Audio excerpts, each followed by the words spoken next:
Do you guys remember that one time we were in art class? That one time, and Lily was like, "Hey Ryan, can we do it live? Because I don't like talking to my screen and feeling like an idiot.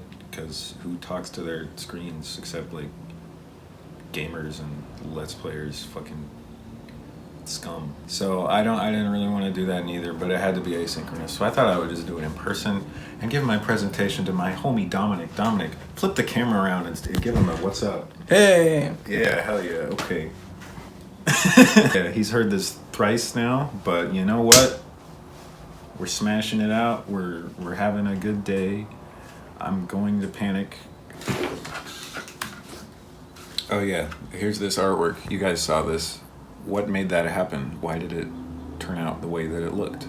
I'm going to tell you about what I like so that you can tell.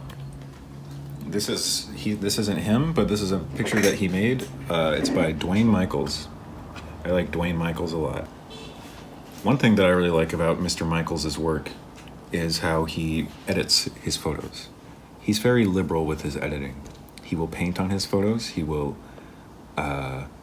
doesn't paint on them very often, but more often than that, he does things like this, where he will, over the course of a narrative, oftentimes arranging photos in a narrative, and doing creative things with double exposures and with just analog editing techniques that I find really interesting. And it feels like he does it all with a sense of like playfulness, that he's not like taking himself or his art too seriously. And I just really admire that. This is called The Human Condition. I don't know if you can read that, but it's just a man standing in the subway, turns into the Milky Way. What the fuck? I don't know if that's the Milky Way, but I like the tone of his art. I like the sort of like sincerity. I feel like a lot of artists don't want to do things like make something as transparent as a narrative. But I like how his work feels more open and communicative. It's not like super obtuse a lot of the time. It doesn't feel pretentious. I really don't like pretension. Here's the fallen angel. There's just a lot of little details to look at in all these different pictures. And I like that these photos are of something. You feel me? You feel me, dog? This is a self-portrait as if I were dead. Here's Dwayne here and Dwayne there. Whoa, what the heck? Yeah, he went there. And a lot of times he uses text, just like handwritten text. And those are really interesting to read, his writings, if you can. I found out about Dwayne Michaels by just going into the oversized section book at the library, looking through the oversized books. That's how I have found most of the artists that I like, is just pulling shit off the shelves and looking at it. It's a fun way to find new artists. And I would have done it more if I could go to the library more, but I can't. This is John Baldessari. You guys know him probably. I like this series a lot. It's one of my favorites because it's called Throwing Three Balls in the Air and Trying to Get Them into a Straight Line. And that's what it's called, and that's what it's a pictures of. I like that it's obvious what the series, what the art is of. It feels communicative and sort of friendly in that way. But what is it about? That's interesting, huh? Isn't that neat? Pictures of action, of happening, of... Yeah. Anyway, I have a confession to make. I'm a gamer.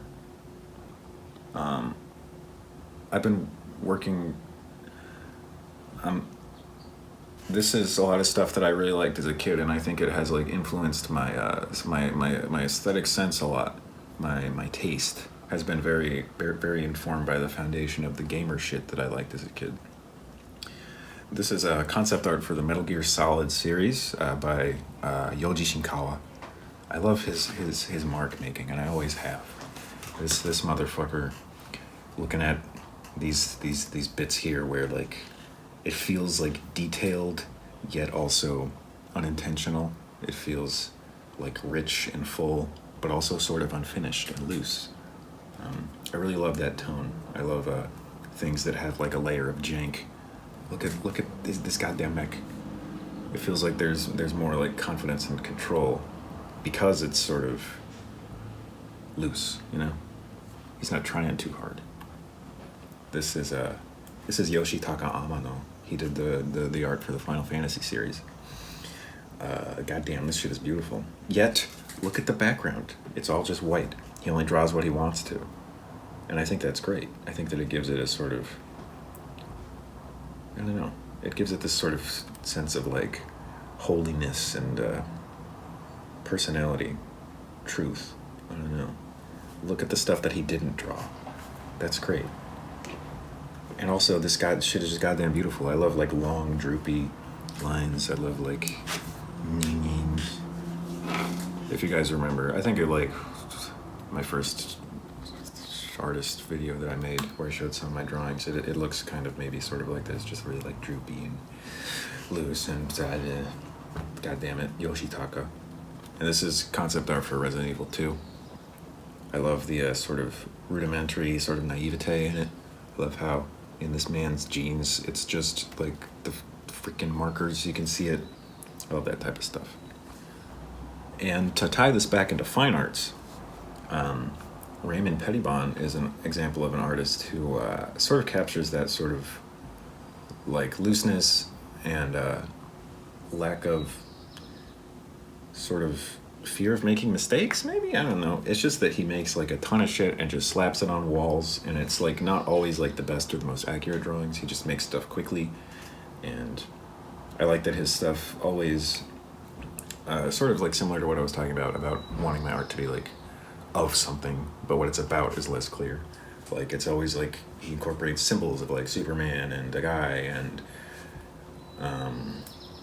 like Jesus and this, and it's just very sort of communicative with the text, with the imagery. It all feels very sort of like bold and confident, yet the meaning is sort of obfuscated by all these layers of things happening and going on. It feels very full. I like Edvard Munch a lot. I like how his art has this real like deep heaviness in it, has like a really strong like emotionality and an earnestness, I suppose. He did The Scream. Have you guys seen The Scream? Dominic, do you know The Scream? I've heard of it. Have you seen it? I've seen it. Yeah, it looks a lot pretty cool. You're pretty smart, you know? I know. This is another Raymond Pettibone thingy. He has like a bunch of pictures of Gumby on the wall here. That's cool. Like, here's Jackson Pollock's drawings. You guys ever seen those? I like him more than his paintings. I think they're really cool. And I guess these ones are an example of something where it's harder to tell what it is of, but I really do appreciate the aesthetics of it. I appreciate the dirtiness and the weight, the big black block, the freaking scratchy. Yeah, hell yeah. That's the end of my thing. Any questions? Why are you trying to pretend that you're not a gamer anymore? It's just like,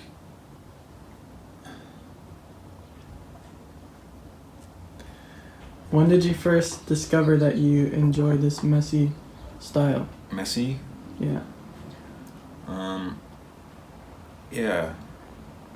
I feel like it was kind of in high school when I wanted to be a gamer type man. Just my whole sense of aesthetics was really driven by the music that I was listening to. Music was really, really important to me in high school because, as you guys know, I was a lonely, sad, depressed piece of shit throughout my adolescence, and music was my friend. And so I listened to really harsh, dirty ass, untamed feeling music and art. And I found it really sort of like cathartic and meaningful to my identity and to constructing my identity and sort of, yeah. So I like that in art. I like the sort of rawness, the earnest, emotional, yeah, dude, just say it, man. Just say it, see how it feels, bruh. Yeah. Do you guys know how many credits I'm taking this quarter, 18.